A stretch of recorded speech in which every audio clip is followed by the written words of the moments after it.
Hello, and welcome to Retrospective Cinema, a podcast wherein we'll endeavor week after week to see the full filmographies of chosen directors.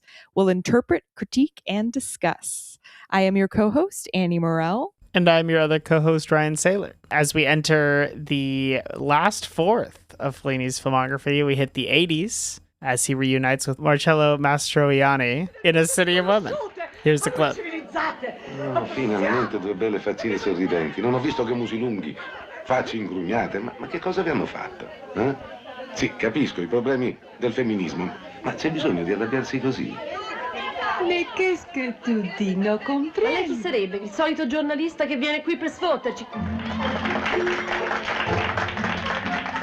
Once again, that was from City of Women. I enjoyed the way that you inadvertently colored my viewing of this film because I know you talked about last week that you almost saw this as your first Fellini. And I kind of just kept thinking about how funny that would be to experience. Mm-hmm. Me too. Me too. That definitely colored my viewing as well. I do kind of, now having seen it, I kind of wish I'd seen it and then came back to it in order like this. But well. Oh, well. I would have been so into Fellini. Like, not that I think that this is his very best, but yeah, this is a movie made for me, I think. Okay, well, I'm excited to hear about it. Up front, we are a full spoiler podcast.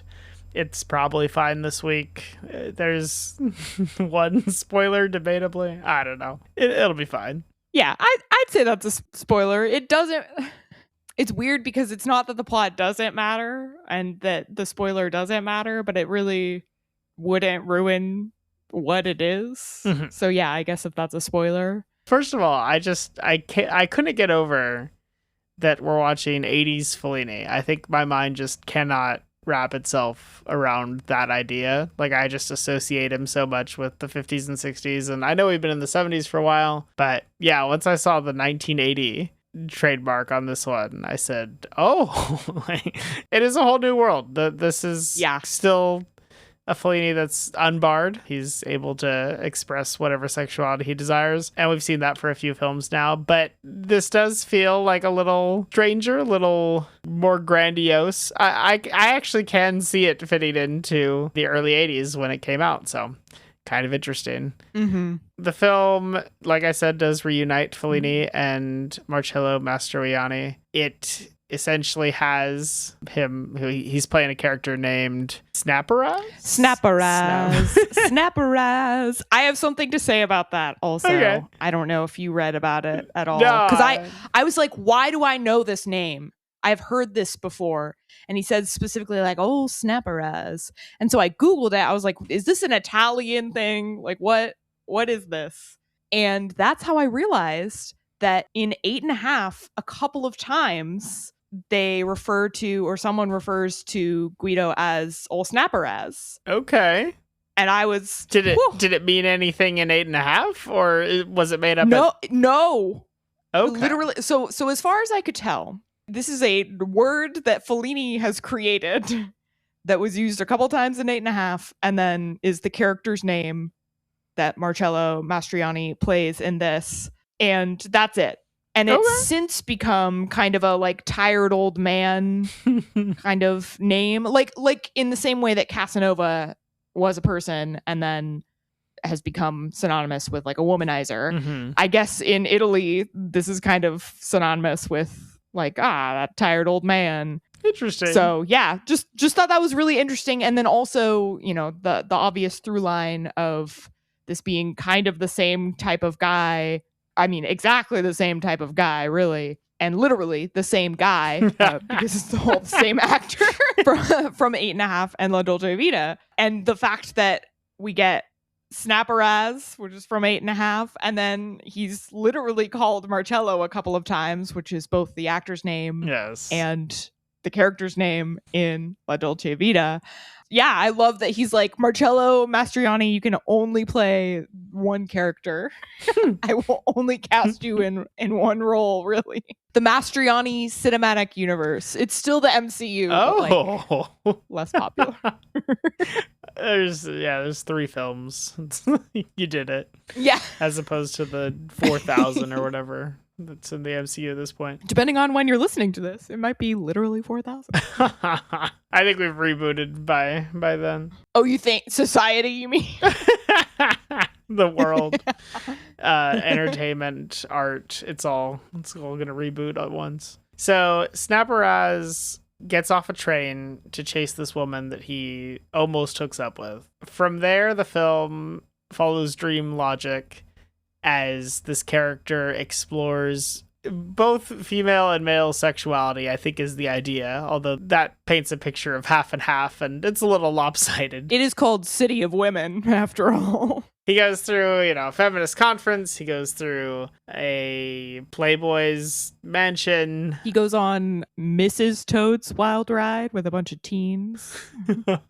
Gets on the world's longest slide. So yeah, there's all kinds of stuff here. It simultaneously felt very Fellini and also kind of different. And yeah, I'm excited to dive into this with you. Me too. Yeah, I do think it thematically works really well with the ones I've talked about already, 8.5 and La Dolce Vita, except the whole movie is like the reckoning, whereas the end of La Dolce Vita is more his reckoning, and various parts of 8.5 are the reckoning for this character. The consequences of his own actions are really the culprit here, and he actually has consequences, like real consequences, except that it's all a dream, which we'll get to, I'm sure. So I appreciated, I think, just to start, the various times where this character is put in a position that in the real world really only women are put in. Specific, yes. not only, but like predominantly it's things women have to deal with because they are women, like the motorcycle lady who he's trying to get out of the feminist convention. She's like, I can take you to town on my motorcycle, but we gotta stop to get some seeds for the station master first. And then she attempts to sexually assault him, just like he kind of also did to that lady in the train, although that seemed a little more consensual, maybe. Hard to tell. And then, like, even going as far as this lady's mother walks in on them in this greenhouse while she's trying to assault Snapperaz and calls her daughter a monster for assaulting him. And it's like, you can see, when like a mother finds out that her son has done something terrible, it's like, oh, you're a monster, like, who have I raised? And it feels really kind of bizarre to see a woman in that position, but there we go. And he doesn't love it, which who does? Even like the car ride where he gets in a car with strange women. Well, that's something you would never do as a woman, I suppose, but he's able to do it without a thought, which I think is another thing. And then after he feels unsafe with them and tries to leave, he is stalked by these girls, not even women. They're like young girls, and they ask him like, oh, are you scared of us? And he's like, no, but he clearly is. He's alone in a dark forest in the middle of nowhere. I did appreciate that kind of role reversal. I mean, the end when he's being put on trial for like his sexual exploits, essentially. Women are constantly judged by their sexual exploits, whereas men normally, it's the whole like, oh, he's a player, she's a slut kind of dichotomy flipped on its head. So that was cool. I liked it. Feminist Fellini here in full force. I think if I had seen this, as we talked about, if I had seen this out of context of the rest of the filmography, I might have assumed that it was Fellini like atoning in some way for previous portrayals of women, or I've even seen, some people on Letterboxd kind of writing in that way. And I don't think that's what's happening quite. I think maybe it's, if anything, like allowing female characters to fight back rather than showing the realities as he has in the past of being a woman. I was surprised. I saw some of those same thoughts online of people saying that, Fellini clearly felt a guilt for previous ways he's portrayed women. And I'm like, did you guys watch the same films that we've been watching? Yeah. Women have been very empowered across this filmography. I guess maybe if you just seen the the MCU films, you might wrongly assume there's an objectification, but I think even in those movies, like it's pretty clear that the film's not condoning the actions of the characters. Yeah, it's not an endorsement. Yeah, I was surprised that people have read other Fellini films that way. And yeah, this film made me think a lot of the harem sequence from 8.5. I think that is definitely a precursor to this whole movie in the way that it takes all kinds of sexuality to its logical conclusion and shows, is this really what you want? Because here's where you're at. The harem sequence, I agree with, but also from Juliet of the Spirits, the lady's house, sure, the kind of sex palace or sex-free palace. So we've seen this kind of scene a few times. And then one more role reversal that I wanted to shout out.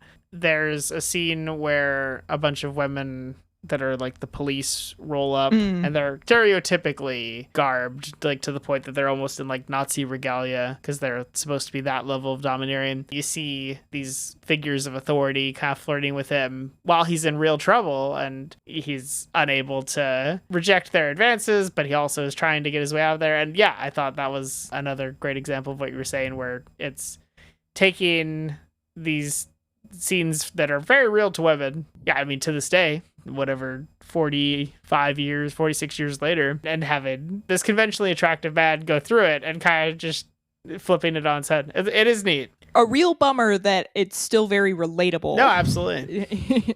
This many years later. But yeah, I want to talk more in detail about the conference at the beginning, this conference of feminists, I guess is the best way of describing it. It's definitely very militant feminism. Regrettably, this was my favorite sequence of the film, so that was unfortunate that we never quite got back to this level for me. But yeah, I loved this thing. Oh yeah, so many great, hilarious, ridiculous sequences and lines. They talk about how penetration is a crime, and weird performances are back with this burlesque show, but also this kind of performance arty housewife bit that I thought was incredible, where this lady is pretending to be an overwhelmed housewife, and yeah, her husband, Frankenstein, comes home, and it's awesome. We get the great line from Mastroianni, I understand feminism, but do you need to be so angry? We get a little TED Talk documentary about a polyandrous woman with 6 husbands. A rare example of feminism in the family circle. So funny. They have like a workshop where ladies are learning how to kick a man in the balls. One of the girls says to him, I won first prize for best kick in the testicles. Incredible stuff. Ridiculous. You know, it's the, I'm sure at the time, what people thought feminism actually was. and what people now. Yeah, I mean, we still some people think now. Yeah, of just this cartoonish, man-hating kind of cabal of women. So loved that whole thing, and he hated it. Like he was fascinated by it before they really start to take notice of him. He's kind of just watching in awe, and then they start calling him out for being there, for being who he is, and he wants out once they're people actually engaging with him and not just things to look at for him. Yeah, I think I just loved how disorienting all of this was, and he's very much just kind of floating through this whole series of moments, which most of the film he's kind of floating because it is dream logic and eventually literally a dream. And he doesn't have agency. Yes. Which is another kind of role reversal thing. He is at the mercy of this matriarchal society. I loved you said a burlesque show, but she's literally performing as both the virgin and the whore. So like the camera positions her where you can't see that she's just wearing the front half of a dress and she's doing like ballet. And then as she turns around, she's basically naked behind and like the dance shifts. And yeah, I mean, like that piece would be cool in isolation, like let alone as a bit within this movie. The talks on sex get very wild. There's disagreement among the women. Some of them don't think fellatio should be allowed. Some of them don't Right. want Like, penetration I to be like allowed. doing it. Yeah. There's different, like, women are not a monolith, right? There are differences of opinion, and who knows what will win in the marketplace of ideas. Mm-hmm. Yeah, but they're all very loud about it, and he's just watching as they yell all these ideas, and every time he goes through a door or a curtain or wherever, he just ends up in some great new scene. And yeah, I just found this whole it's a decent amount of the film. It's probably like 40 minutes. I thought it was going to be the whole thing. I was kind of hoping, but I thought it was wonderful. Eventually, he makes it to a skating rink. Yeah, which is where the ball kicking is also happening. Yes. He's like, well, how do I get out of here? And this woman that's going to keep showing up throughout the film says, like, oh, well, let's skate. Anyway, he eats it horribly. There's a very comedic cut of him, like, dilapidated at the bottom of a staircase after falling down. I guess you see his shadow fall down, but you don't see him physically fall down. Didn't want to pay for that stuntman, I guess. I mean, I thought it was very funny to just have him spawn in there, but yeah, maybe it was a logistical choice. Then he has his wild car ride, and I believe in that sequence, or maybe right after it, that's when we get one of our first fourth wall breaks, because there are a lot of fourth wall breaks in this. The very first one is actually the very first line of the film, but during the opening credits, fantastic ass. No. Oh, the is that good not line. the first line? No, there's a line before that. During the opening credits, someone says Marcello again, which I thought was so good. I totally missed that. Oh, yeah. That's awesome. Yeah, they call him Marcello a few times throughout, but he says at some point in this sequence, he says, "What's happening in this film?" I love it. I couldn't get enough of it every time it happened. Big fan. And then he, comes upon this fortress, this testosterone-soaked fortress that is owned by Dr. Cazzone. This part of the film, I think, needed once over. There are a lot of scenes here that, I don't know. I'm curious how you perceived them, but I kept thinking, like, wow, we're still going down this hallway. I think this could have been under 2 hours. Oh, I disagree about the pictures, actually. I loved that sequence. Okay. It was my favorite part of this chapter or act, or however you want to delineate it, of the film. Because, he's going down. He comes upon this, honestly, really cool art exhibit in this guy's house. I mean, it's not actually cool, like, in the context of the world, but if I saw art like this in our world, I would be excited about it. And it's a bunch of pictures of ladies that he's slept with, this doctor. There are switches that you can turn on, and it, like, illuminates the image and plays a short audio of clearly them having sex with Cazzone. It's so interesting because why this man feels like, yes, this is what I want to preserve. Specifically the audio. Like, a lot of the audio that we hear is not like, wow, you're such a great lover, like a lady having a good time. It's like middling or bad. Or just weird. And then it all leads up to him finding that his wife is there, which I thought was a great reveal. And she is like, you want to hear all of them? And then she has a switch that she flips that's just all of them playing simultaneously. I thought that was the perfect amount, personally, but I get it. Other bits of this were definitely way too long and could have used some tightening. I agree. I've been craving a really strange performance ever since. Oh, I know exactly. Ever since the trumpet that could control balloons, all those weeks ago. And we finally have topped it in my book. We have a woman that, through telekinesis and the clicking from the Disclosure Day trailer, can pull up coins into her vagina, as well as pearls. And pearls, yeah. And who knows if there are more items. The possibilities are endless. But my favorite part, I mean, that alone on its own would have been great. But the cherry on top of that moment was, I think he asked for some music for this demonstration of her powers, and some guy pulls out a jaw harp. Yes. And plays the jaw harp the whole time, and it's just the jaw harp. I laughed so hard.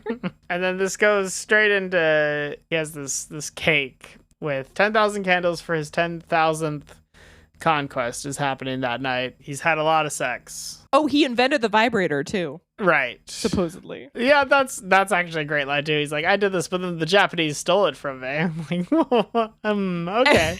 And Snapperhouse is like, yeah, of course. He's just like, yep, classic. Anyway, so he blows out all these candles in this incredible shot where the camera is POV the cake and wrapping around the entire thing with him blowing all these candles. But then he realizes that he can't reach the top candles. And so he just whips it out and pees across the entire top of the cake to put out these candles. And all of that, I was in shock and awe. But then right after it, he says something like, the cake is bad in some way. And this woman goes, yeah, because you pissed on it. And he's like, no, it's not that. And that was my favorite joke in the film. I thought that was the funniest line. That is a good one. I did also, there's so much funny stuff in this. Just going back to the vibrator briefly, Katsune leaves and Snapperaz is messing around with this honestly horrifyingly designed. Oh, it's so gross. Oh vibrator. It's like fist sized, the tip of but this yeah, vibrator. And he can't figure out how to turn it off. He turns this thing on and he is unable to get it to turn off. He doesn't know how it turns off. So he just puts it back in the box and it continues to vibrate even louder. Accelerate, it seems to accelerate, but it reminded me so much of, I don't know if our listeners have ever been to a sex shop, but when you go to a sex shop and you can test out the vibrators, that moment of panic where you're like, I don't know how to turn this off and I'm gonna have to ask someone. You're like panicking, trying to figure it out. Yeah, I felt that. And there's no way that Fellini was inspired by that real life experience, I'm assuming, but it's timeless, really. It's the whole point. I thought the box that he puts this thing back in, I thought it was gonna ignite. I was kind of expecting, which I think would have been the perfect way for that scene to end. But yeah, you just hear it just accelerating in the box. It's so funny. And the box, and then it just turns off. Yeah, it does just turn off. Disappointing. Yeah, and then so the party's going. His wife is there again for some reason. Someone was like, "She's one of the sex slaves" online, and I was like, I think she's just there for the party. There are a lot of people just there for the party, but whatever. Yeah. Also, it's a dream. Yeah, that's so true. People from your real life. I'm at this point, with the amount of dream movies that Fellini has made, or movies with dreams, or whatever, I think he does just know the fact that everyone in your dream is someone you've seen. Yeah. Because, I mean, he plays with that pretty hard, especially with the ending of this film. People from his life just show up in these scenes. One other thing before the next kind of chapter, which is the lady from the roller skating scene is back here again. And he says to her, "You're a feminist now? Why?" And she says, "How could I not be?" And I was like, yeah, girl. That was woke as hell. Really cool to see that in 1980. Not that, I mean, I understand feminism has been around for a bit as a concept and a movement. Sure. At this point, but still, like in a mainstream film as big as Fellini is at Quote, this point. mainstream, unquote. This one bombed pretty hard from what I was reading. Bummer. Well, maybe if he had cast his original choice for the role of Snapperaz, it would have done better. I don't know. Did you read about that? No, I have no idea. So this is kind of wild, mostly because I'm like, yeah, this is made for Marcello Mastroianni. But apparently he wanted Dustin Hoffman originally for this role. And Dustin Hoffman wanted to be in it, but he refused. He wanted it to be live sound. And Fellini wanted it to be dubbing, which...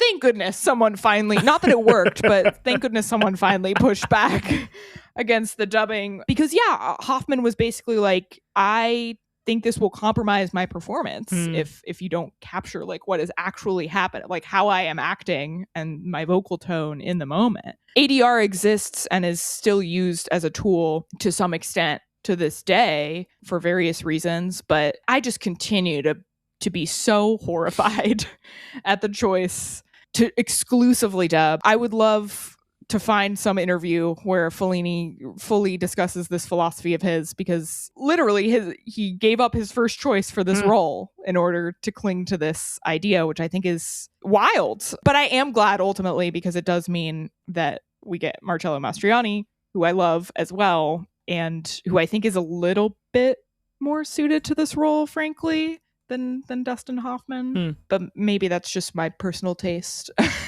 Then the cops show up, the lady cops show up, as you referenced earlier, to this party to break up the party, because, you know, parties are supposed to be over. They got quiet hours in this utopia, dystopia, depending on how you look at it, I guess. I did like all the marble spikes. They look like the shape of the Washington Monument, and they're various sizes throughout this guy's house. Yeah. And he's like, oh, they're the spikes to protect my house from the ladies, but I should have not made them look like phalluses. And I thought that was so funny because, yeah, the Washington Monument does look like a phallus. And I'm glad that we're recognizing that in the year 1980. Anyway, the cops show up. The cops show up and kill one of this guy's Great Danes. Yeah, that was sad. That was sad. And the dog burial was sad. He like picks up giant dog and carries the corpse to go bury it. And Motorcycle Lady is also back. The lady who assaulted him in that greenhouse is also a cop and shows up. I was wondering, because it's a party about Katsune's 10,000th sexual conquest. And near the end, he sings a farewell opera, like he's not gonna be around women anymore. Right. And I was so confused by that. I was wondering what your take is. You know, Tarantino's 10 film thing. That was this guy with 10,000 women. So yeah, I think he's just, you know, quitting while he's ahead kind of thing. But yeah, it's silly. I think it's meant to be silly though. While you were talking about the design of the house, my favorite thing, I mean, there's actually so much production design and set design in this film that is insane. But one of my favorite moments of like, wow, they actually had to do that, is there's a mosaic on the floor that makes his whole face. Yeah, it's in the main chamber of the hallway of women. And yeah, the floor is his big old face. And I thought that piece so cool. So many cool design elements throughout this. The slide, of course. Yeah, I assume the slide got disassembled after the film, but I hope that mosaic is around somewhere, hanging on some film nerd's wall, because yeah, that thing was cool. I was like, wow, they made that. Yeah, a work of art of some guy.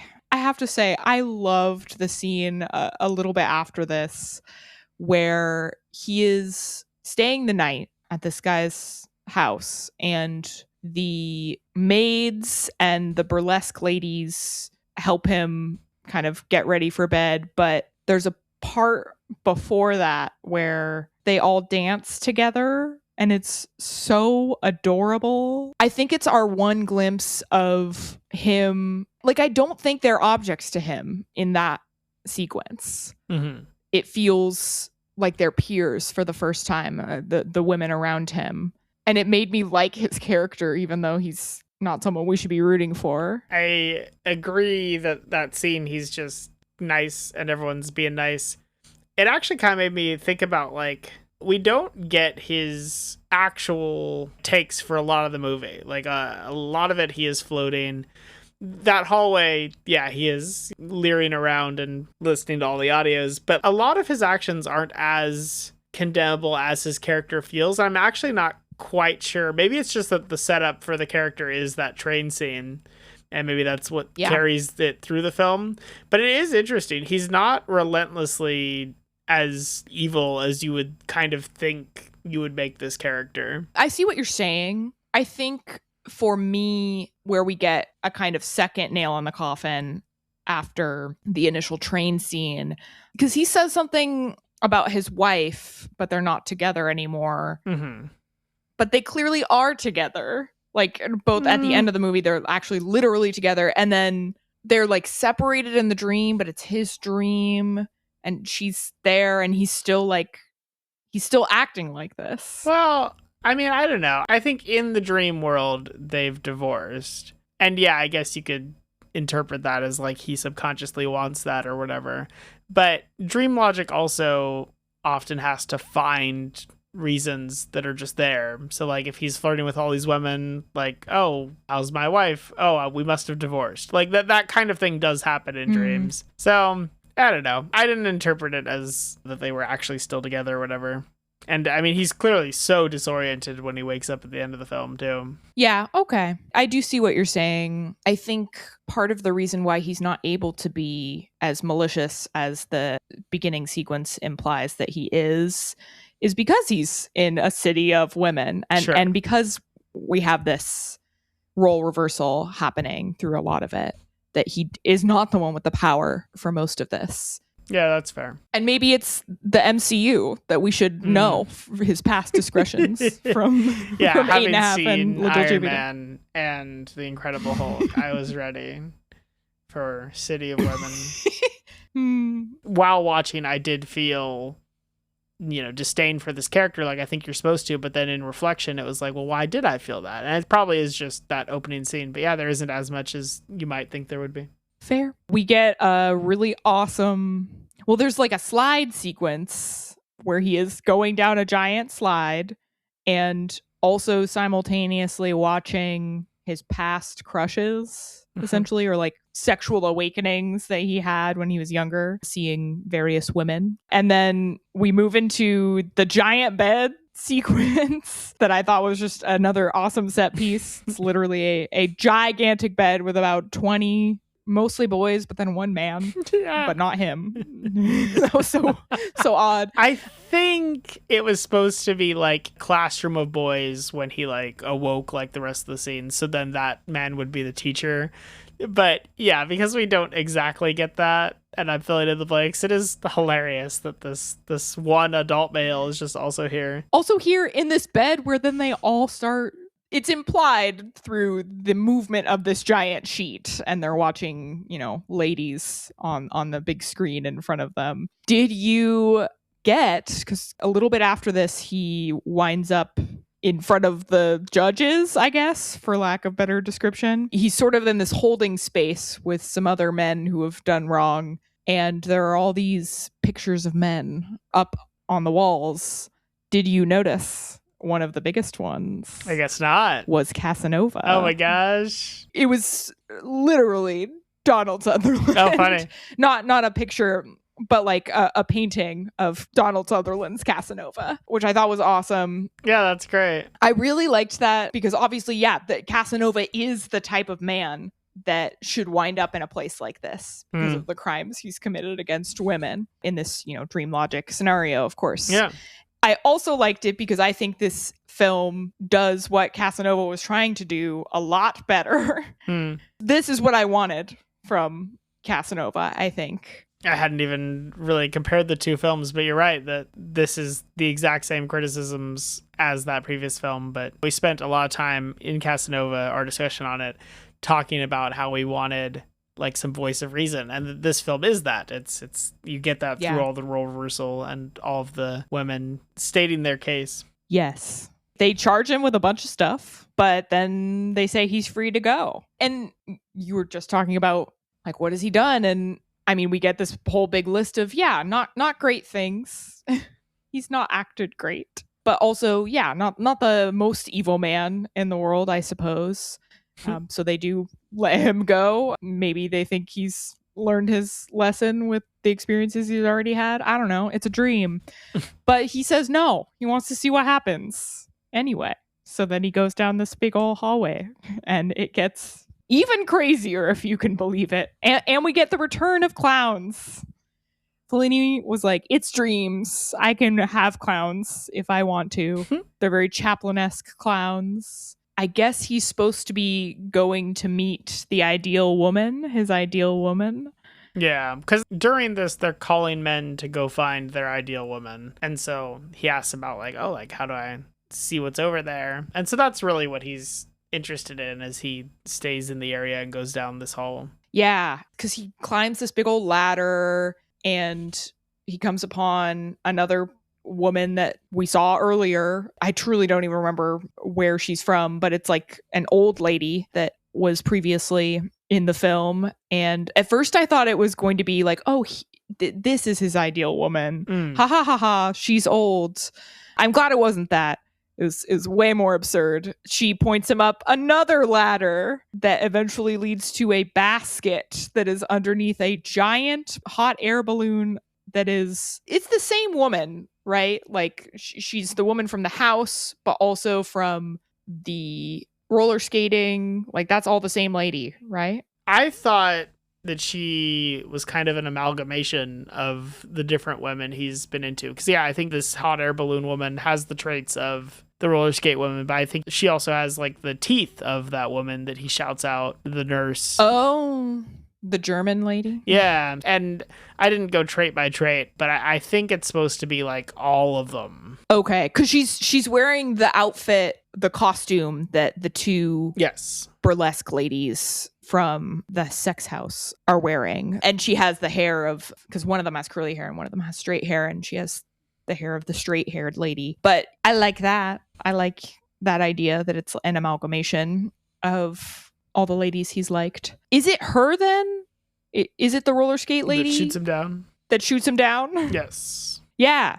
He's shot down by the lady that it kind of is and kind of isn't, the balloon. And I thought it was going to end there. It's pure Fellini in that it's so wild and dreamy, and he's up in the clouds floating around, which reminded me of the beginning of 8.5, of course. Sure. That's a dream sequence where the guy floats up into the sky. It also reminded me of the corrupting of Dr. Antonio, or whatever the heck that was called, that I watched ages ago at this point. Reminded me of that as well, where he's like overwhelmed by this giant feminine figure. I like that I can still see so much of Fellini in all of this. And then he wakes up. And then he wakes up on the train and sees some of the ladies that were in his dream are actually sat around him along with his wife, who he is still with. And you were there. And you were there. Yeah. Wizard of Oz. Initially, I was like, it's all a dream. Okay. Do we need this reveal? But I did like the bookend of it being the train again. Well, that's what I was going to ask you was there are a lot of movies that take place in dreams or follow dream logic or whatever that don't end with the reveal that it was all a dream. I was quoting from Wizard of Oz because that's the famous one that it still might not be a dream depending on your interpretation, but she wakes up and then talks about it. And there are other films that do that. I won't list others because spoilers. Anyway, when films from Fellini follow dream logic, it hasn't had, that reveal at the end. And this one I thought clearly was a dream and then, does have that reveal. So I wondered just how you felt about it doing that. Like if you think it benefited from it or didn't, and why this film is one where he chose to say like, okay, no, this really was just a dream. As I said, I liked the bookend of it all. I think that was neat. And he clearly loves that POV train shot because that's how it opens and closes. Me too. Oh, me too. Yeah. I'm on board. Haha, because it's a train. That was good. Thank you. It's good when you don't laugh and say that was good. I think I like that it hammers home that he still may not have learned his lesson. Like, I think you can assume that if the movie stops before he wakes up, I think, it's unclear, maybe a little more unintentionally unclear whether he actually learns anything from this experience. But I think the idea that we see him wake up and realize that it's a dream, and he kind of smiles to himself, but it's so ambiguous that you don't know where he's going to be after this whole experience in a much more intentional way. So I liked it. I do think it needs to be there. Yeah. What did you think? Well, I really wrestled with it. I went through a couple things with him kind of looking at all the people that do appear in the dream around him. I was like, is this just a Wizard of Oz reference at the end here? Because it's revealed that he's still married to his wife. I was like, is that the, core thing? Is that the reveal? But I think what it actually is doing, and I think why I ultimately like it, besides that train shot, is I think it challenges the viewer implicitly. Like, obviously, anytime you watch a narrative movie, you're engaging with fiction, and it's a safe space to process something, and then you go back to reality. But I think visually seeing a character that has gone through this movie come back to reality is just a reminder for the audience to do that. Like, okay, this character has gone through all of these things that women go through and has talked about female and male sexuality and all of this, and hopefully has learned a lesson, but maybe hasn't. But what about you, the viewer? I kind of think is what it's going for. Yeah, I like that as well. And I think it makes sense. Like, if people are still to this day not getting the earlier kind of feminist undertones of Fellini's work, I can't imagine. Sure. Back in the day, like in real time, the misinterpretations that must have happened, and then to have this be just so direct about it. Yeah, this is The Irishman to Goodfellas, or Scorsese's like, okay, you didn't understand that I was saying crime is bad, so let me spell it out for you. We haven't addressed this episode yet that this is Fellini's first film not scored by Nino Rota. We talked about last time that Nino Rota has passed away at this point, and Orchestra Rehearsal was his final film with Fellini. And yeah, we kind of get Timu Nino Rota on this, in my opinion. I thought it was interesting that this had not as much of a score as I would expect. That's what I was going to say. It's actually like pretty empty compared to a lot of other Fellini. And I think it works. And I also wonder how much of that was him being like, well, I don't trust this new person. Because I can't imagine 3 decades worth of filmmaking and it's all one guy that you've trusted to score your films. And then he's gone. I wouldn't want to give a ton of reins to the new guy, whoever he is. Louis Bacalov. He actually has some very significant scores. By 1980? Mm-hmm. Yeah, he probably got connected to Fellini through Pasolini, assuming that they stayed in touch. I guess I don't have a source on that. But Bacalov composed the score for Gospel According to St. Matthew. Okay. Yeah, who knows? That's speculation, obviously, on my part. But that's kind of how it felt. I think had Nino Rota been around, we probably would have gone for such a magical kind of wild film that this is. It kind of surprised me that there wasn't more score, but wanted to point that out. I agree. I did see that this is the only time that this composer worked with Fellini, so I mean, he didn't like it. Yeah, you can read into that however you want, but I do wonder if between this being their one collaboration and there being so little score, I wonder if Fellini was just like, not feeling it. Yeah, there was one bit, I don't remember which part it played over, but there was one major bit of score that's why I say Timu Nino Rota, because it sounded almost like him, but there was something missing, just more generic, I guess, sounding. Hard for me, a simple theater major, to talk about music. Maybe the music degree holder. No, I know the piece you're talking about. It just sounded derivative. I think it probably was. I think Fellini was like, hey, make something like this. And that's, unfair to most composers anyway, because then you're not in your wheelhouse. But yeah. Yeah. Well, for the 16th time, this director, would you recommend the film? Yeah, I would. I liked this one a whole lot, actually. I think my main critique is, that the same one you mentioned, which is that little sequence with Cazzone probably could have been polished up a little bit. I love watching Marcello Mastroianni. I think he's so compelling on screen and plays this type of character very well. I think the ensemble of women is very strong in this, and we get a lot of awesome spectacle, some cool topics that I am personally interested in discussed here. And it's a wild ride. Like this, it's been a while, if I'm being honest, in Fellini's filmography. It's been a few movies where I have been captivated the whole time, and we're back, baby. I was hooked into this. I couldn't look away if I wanted to. What about you? Would you recommend this film? And know that if you say no, then that means you hate women. So just be careful. Very formal answer. Yeah, I would recommend the film. I do think that you liked this more than me, and I have enjoyed discussing it with you because, yeah, I think having a woman's perspective on this is helpful because though I was tuned into some of the role reversal, yeah, hearing you bring it out more is very helpful. But yeah, I do think that middle chunk of the film is a bit long for what it is, and some of the sequences, like we talked about, the hallway with all the portraits of women, didn't hit as hard for me as you. So I guess I'm curious to see your score, but I think I might be slightly under, but we'll see.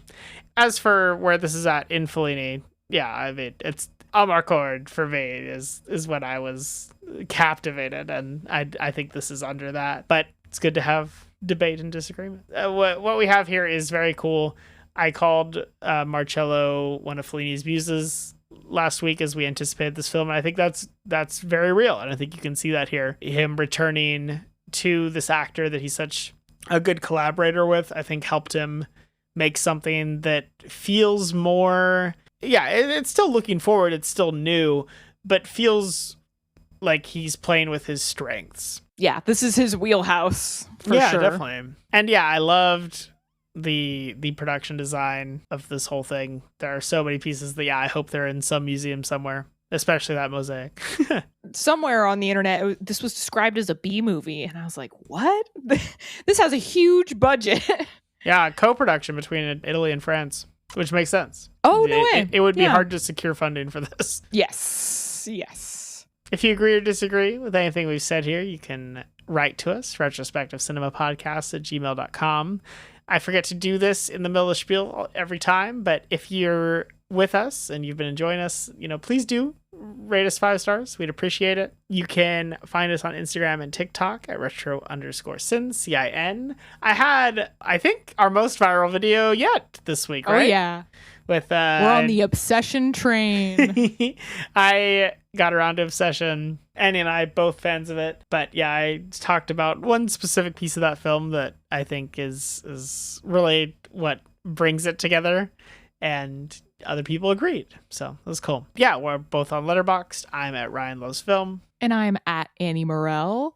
And next week, do you know what it is? Because I don't. I do, and I'm very excited, honestly, for it, from the top review on Letterboxd, which just says, "Nice try, Fellini.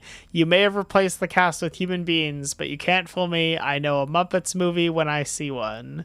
What? We are watching And the Ship Sails On is the film. Oh, boy. I'm hyped for it. That sounds awesome. I hope I'm rightfully hyped. I've been betrayed before. Sure. By an enticing premise. Well, whether you're watching Fellini's Muppet movie, apparently, Catching Obsession, or honestly any number of horror and good stuff that's coming out right now. I Love Boosters is coming out, or will have come out by the time this episode airs, as well as Backrooms, which I always want to call Hallways, but it is called Backrooms. Hallways? I don't know why. Whether you're watching any of those or watching Fellini with us, happy watching. I'll give you a couple takes. Okay. I didn't expect the second one. God. Call me off guard.